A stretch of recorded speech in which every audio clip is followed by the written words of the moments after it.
Bine v-am găsit, bine v-am regăsit, dragilor din Zodia Vărsător, oriunde v-ați afla. Bine ați venit tuturor pe canalul meu, Tarot Flor de Loto. Numele meu este Nina, pentru cei care nu mă cunosc, și ca de obicei mă bucur să mă alături atât pe dragii mei abonați, cum de asemenea și pe toți cei care poate sunteți pentru prima oară aici pe canal. Azi, așa cum v-am obișnuit, pentru cei care mă urmăresc de ceva vreme, voi face o lectură temporală, fără limită de timp, o lectură pe care voi să o puteți urmări oricând doriți sau atunci când apare în viața voastră. Desigur, dragii mei, ca de fiecare dată vă readuc aminte, voi, prin deciziile și alegerile pe care le faceți, vă construiți viitorul. Este o lectură generală, așa că vă rog din suflet să luați decât acele mesaje care rezonează cu voi, iar restul lăsați-le să zboare în univers, pentru că sigur sunt pentru alte energii care într-o mai mică sau mai mare măsură au o legătură cu Zodia Vărsătorului. Așa că, dragilor, toți cei care aveți Soarele, Luna, Venus, Ascendentul sau oricare alt aspect astral important pentru voi din harta voastră natală și care are legătură cu Zodia Vărsător, atunci această lectură este de asemenea și pentru voi. Înainte de a începe lectura propriu-zisă, vreau să fac o mică specificație. Zgomotul de pe fundal nu e o defecțiune tehnică. Din păcate, sunt într-o zonă în care temperaturile foarte mari efectiv fac ca... Deci căldura este insuportabilă, efectiv ne topim la peste 40 de grade, așa că acest zgomot de pe fundal nu e o problemă tehnică, e pur și simplu un aer condiționat de interior care scoate acest zgomot. Nu am ce să fac, e foarte complicat de traversat această perioadă în partea asta de lume unde eu mă aflu. Și acum, haideți să începem și să vedem care este situația voastră actuală, dragilor, în funcție de ce simțiți, de ce vă doriți, de ce situații traversați în acest moment.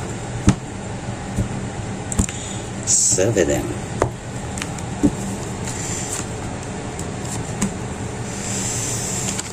Nu știu, ați avut...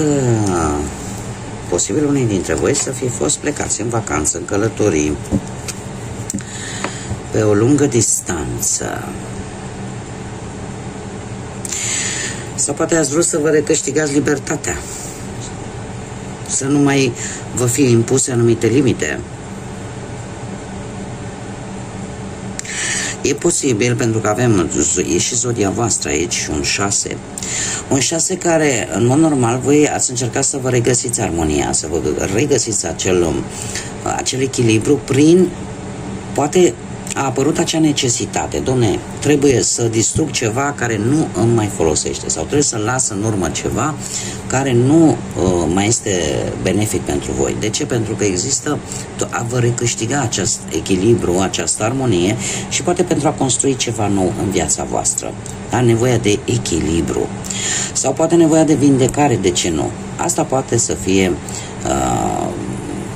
pe oricare plan al vieții, dar în special atât spiritual, financiar, da?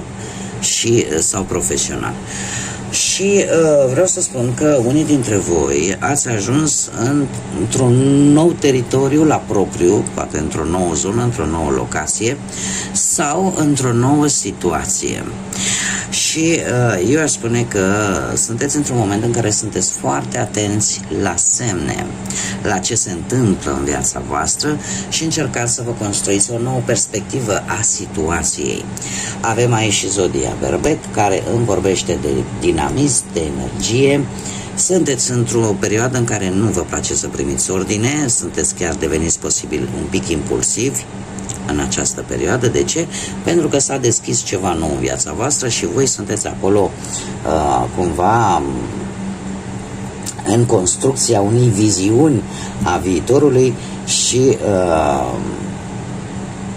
de obicei vă cam place cam tot ce apare nou, da? În viața voastră. Se repetă cifra 3, se repetă zodia voastră. Asta ce îmi spune? Îmi spune că în permanență, încă și acum, intuiția voastră este una foarte bună și vă dați seama, aveți un puternic simț al observației. Și asta cumva vă poate ajuta să vă dați seama de ceva important vis-a-vis de o anumită situație care, într-un fel sau altul, poate implica mai multe energii, mai multe persoane. Și sunteți destul de spontani. Acum, revenind, am discutat strict de cifra 3. Acum, revenind la această carte, există o trădare. Ceva s-a întâmplat, există un avertisment. Tocmai de aceea se pare că sunteți foarte atenți la anumite semnale care vin în viața voastră. Există un anumit pericol adus de către o situație toxică.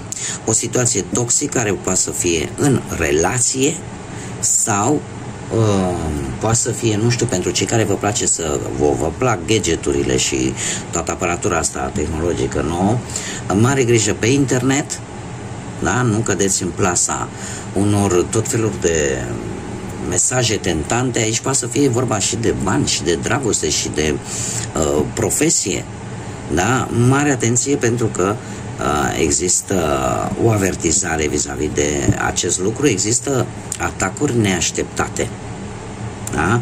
Și asta vă poate scădea vibrația, dacă nu cumva s-au întâmplat deja și în acest moment sunteți un pic cu vibrația jos. Mergem mai departe. Haideți să vedem ce ne spune și tarotul, ce vine pentru dragii mei din Vărsător în următoarea perioadă de când voi urmăriți această lectură.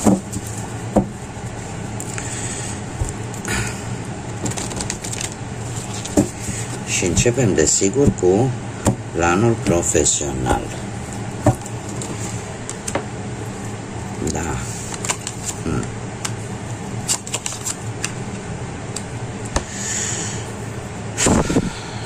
Dragii mei dragi, pe plan profesional lucrurile se pare că stau destul de tumultos. Ai avut un conflict, o anumită tensiune, poate chiar o nedreptate, ori la locul de muncă, ori în asocierea ta cu alte persoane, ceva aici, sau poate ai luptat pe vreun post, ați fost mai mult și s-a făcut o nedreptate și voi poate că cumva ați avut conflict, ați avut vreo tensiune sau poate ați pierdut. Trebuie să vă spun, nimeni nu a câștigat. Nici că voi, dar nici că ceilalți sau cealaltă persoană. Este cartea care efectiv despre asta ne spune, că există șanse egale pentru toată lumea. Dar de obicei, în situația asta, cumva nimeni nu are de câștigat. Pe parte profesională, pe o situație care e legată de muncă sau de cariera voastră profesională. Ceva s-a întâmplat că, chiar dacă aparent atunci s-a considerat, Dumnezeu, am câștigat, că ați fost voi sau că a fost altcineva, dar la final a fost, ca să zic așa, un foc de paie. În prezent cu acești 6 de monede, mai ales următoarea carte care îmi vine, dragilor, cineva o să vă promită îmbunătățire, o să vă promită creștere, poate, sau o să vă promită un job mai bine plătit, sau pur și simplu o să vă zică, Dumnezeu, vei găsi de muncă. Din păcate, trebuie să vă spun că lucrurile nu vor sta așa în următoarea perioadă cu acest 10 de spade. Pentru că va exista o trădare la locul de muncă, o concediere pentru unii, iar cei care v-au promis vreun post, se pare că nu se va concretiza. Eu nu pot să vă spun ceea ce vor urechile voastre să audă. Eu vă spun ceea ce îmi spun în cărți. Da? Așa că nu aruncați cu pietre în mine. Eu știu că mulți își doresc lucruri bune și eu îmi doresc lucruri bune, dar eu nu pot să vă zic ceea ce nu văd. Deci aici, într-adevăr, a căzut, dacă vă uitați bine, aceeași semnificație. E vorba de o trădare, e vorba de o minciună, e vorba de promisiuni care nu se țin, din păcate. Mergem mai departe. Pe plan financiar,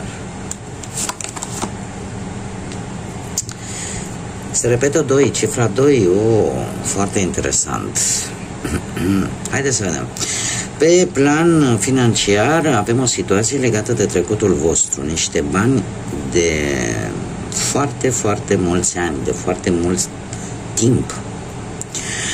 6 de cupe vorbește de o situație din trecut legată poate de vreo moștenire sau faptul că tu vrei să ceri un împrumut de bani, poate la niște prieteni vechi, la familiari, și asta înainte de a apela la vreo bancă sau la vreo firmă financiară care să te poată ajuta.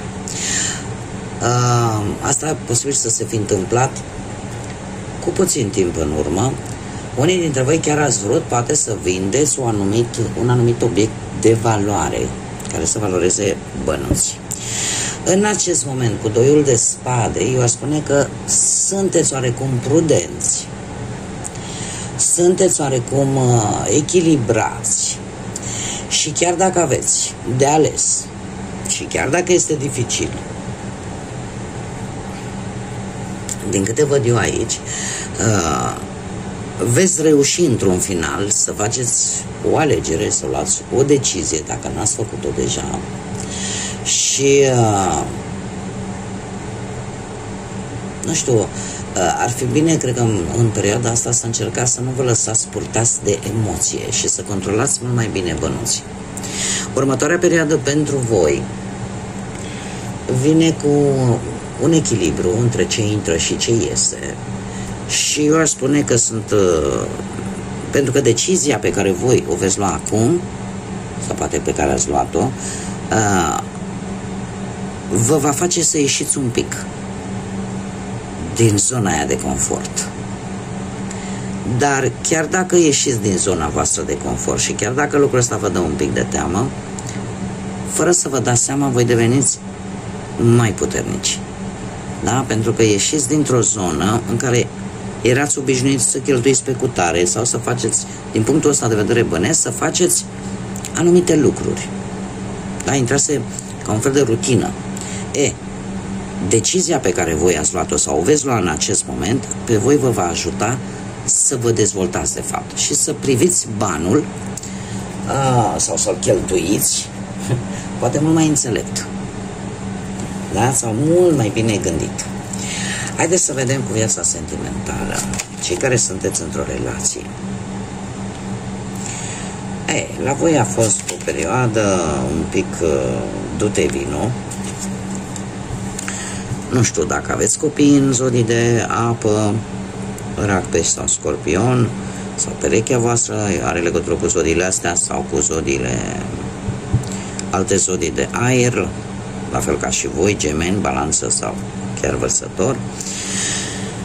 Dar cu ceva timp în urmă aș spune că relația voastră a fost una un pic secretizată. Ori voi ați avut vreo problemă și nu ați spus-o perechii voastre, ați ținut-o pentru voi, posibil să a fost chiar o problemă de sănătate pentru unii, pentru alții să fi fost pur și simplu acea stare de, cum să spun, acea necesitate de a vedea dacă sunteți pe drumul bun sau nu. Niște frământări interioare care nu v-au dat, care v-au cam dat de furcă, dar pe care nu le-ați comunicat perechii voastre. E posibil să fiți voi, posibil să fie perechea voastră, da? Pentru că aici vorbim deja de două energii. În prezent, acest paș de cupe îmi vorbește ori de cei care aveți poate copii, adolescenți sau nu, sau pur și simplu pașul de cupe e un purtător de vești. Ori că ai primit o veste care ți-a dat un pic mai multă încredere în tine și cumva încerci oarecum să vă faceți timp, să vă distrați, da? Sau apare ceva. Vestea asta poate să fie despre vreo nuntă, despre vreo naștere, despre vreo logodnă serioasă. Următoarea perioadă pentru voi, dragilor, vine cu un cavaler de spade care ne vorbește de răbdare. O lipsă de răbdare. De ce? Pentru că parcă vreți să vă lansați așa în forță și eu aș zice că lucrurile încep să meargă. Lucrurile încep să meargă în relația voastră, dar depind foarte mult de această veste, care, cum am mai spus, poate să fie legată de copilul vostru, de un copil care urmează să vină în familie sau de orice lucru care vă poate uni, cum am mai spus, nuntă, logodnă serioasă, da? Unie civilă, ceva. De asemenea, Cavalerul de Spade mai vorbește despre o nouă reîmpăcare pentru cei care cumva ați fost un pic distanțați.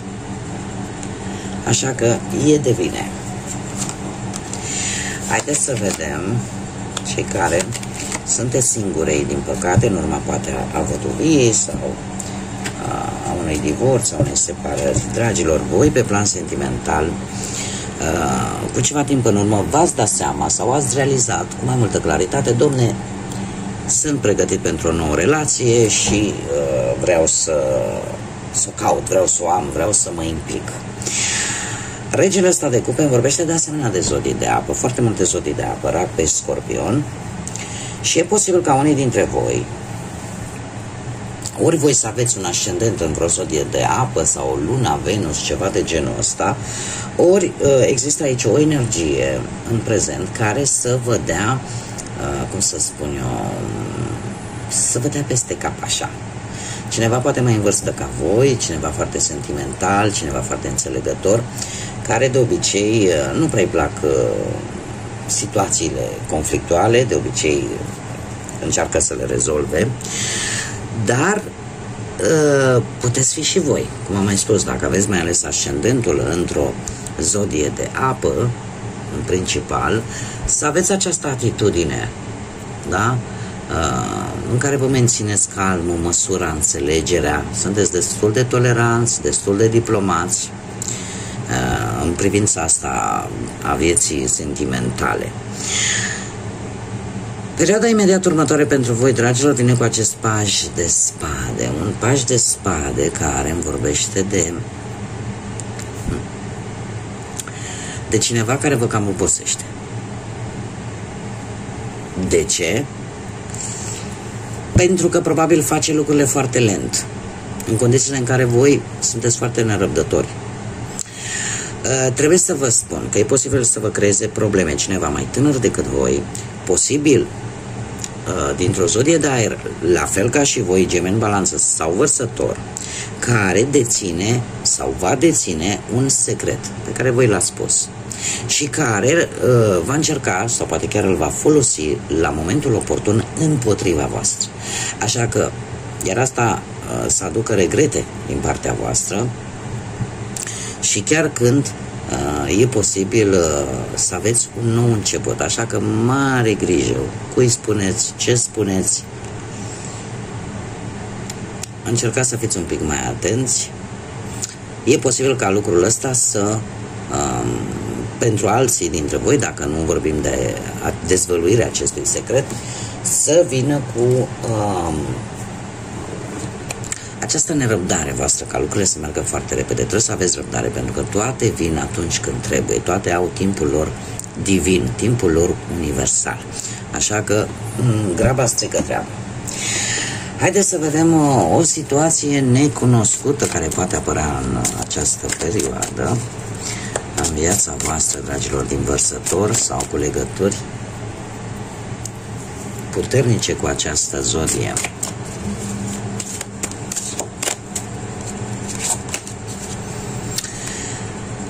O barcă în furtună. Perseverența și curajul care te mențin încă pe linia de plutire. De fapt, perseverența și curajul te vor menține pe linia de plutire chiar și atunci când ești în mijlocul celei mai mari crize, fie că e criză financiară, existențială, da?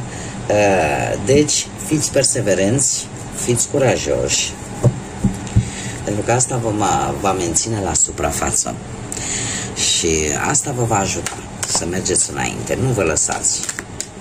Da, pentru că orice uragan, orice furtună are și ea la un moment dat finalizarea sa. Și un alt mesaj pentru voi: renunță la ideea că poți repara pe cineva. Este momentul ca în relațiile tale, în viața ta de relație sau în relațiile tale, să faci o schimbare. Deja nu mai funcționează să încerci să schimbi pe cineva sau să consideri, dom'le, trebuie să-l repar pentru că e stricat, metaforic vorbind, da? Să-i schimbi atitudinea, să-i schimbi modul de a gândi. Fiecare persoană este, cum să spun eu, responsabilă pentru propria ei vindecare. Noi nu putem vindeca pe alții dacă ei nu-și doresc să facă lucrul ăsta.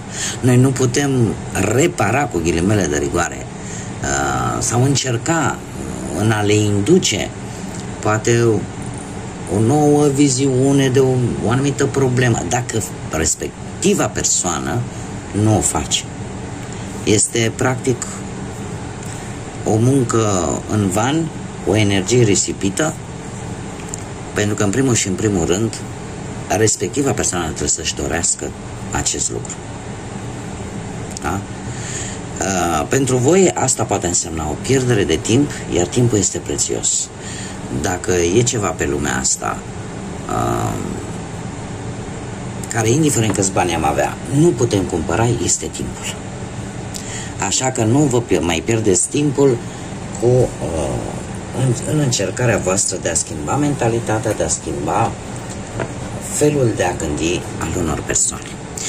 Bun, dragilor, cam atât am avut pentru voi. Eu vă mulțumesc din suflet pentru prezență, mulțumesc de asemenea tuturor celor care, prin amabilitatea voastră, prin efortul vostru de a își aduce aportul în dezvoltarea acestui canal, au contribuit prin intermediul comentariilor, distribuirilor și like-urilor voastre, cum de asemenea vreau să dau bun venit tuturor celor recent abonați la acest canal, cu invitația, desigur, și a celor care încă n-au făcut-o. Și dacă vă plac lecturile mele, dacă vi se pare interesante, eu vă aștept cu mare drag pe toți aici să ne întâlnim pe canalul Flor de Loto.